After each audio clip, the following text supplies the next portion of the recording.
នៅខាងក្នុងខឿនក្រោមបល្ល័ង្កនៃព្រះពុទ្ធបដិមាកម្ពស់108ម៉ែត្រនៅលើខ្នងភ្នំបូកគោនឹងមានការរៀបចំតម្កល់ព្រះពុទ្ធបដិមាអង្គតូចៗសរុបរហូតដល់ទៅ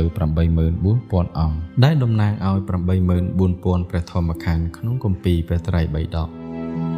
ក្នុងចំណោមព្រះពុទ្ធបដិមាទាំង 84,000 អង្គនេះមានព្រះពុទ្ធបដិមាឆ្លាក់អំពីថ្មភក់ចំនួន 92 អង្គដែលត្រូវបានឆ្លាក់យ៉ាងប្រណិតពីថ្មភក់ធម្មជាតិព្រះអង្គនីមួយៗមានកម្ពស់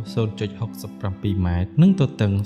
0.55 ម៉ែត្រអ្វីដែលកាន់តែពិសេសនោះគឺព្រះពុទ្ធបដិមាឆ្លាក់អំពីថ្មភក់នឹងត្រូវបានរៀបចំតម្កល់ចំទីតាំងកណ្ដាលដ៏លេចធ្លោខណៈដែលព្រះពុទ្ធបដិមាអង្គតូចៗពណ៌មាសរាប់ម៉ឺនអង្គនឹងត្រូវរៀបចំតម្កល់អមជុំវិញ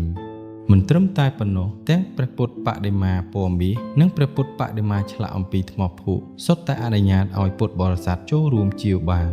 ជាពិសេសពុទ្ធបរិស័ទដែលបានចូលរួមអាចចរិកឈ្មោះផ្ទាល់ខ្លួនឈ្មោះអ្នកមានគុណ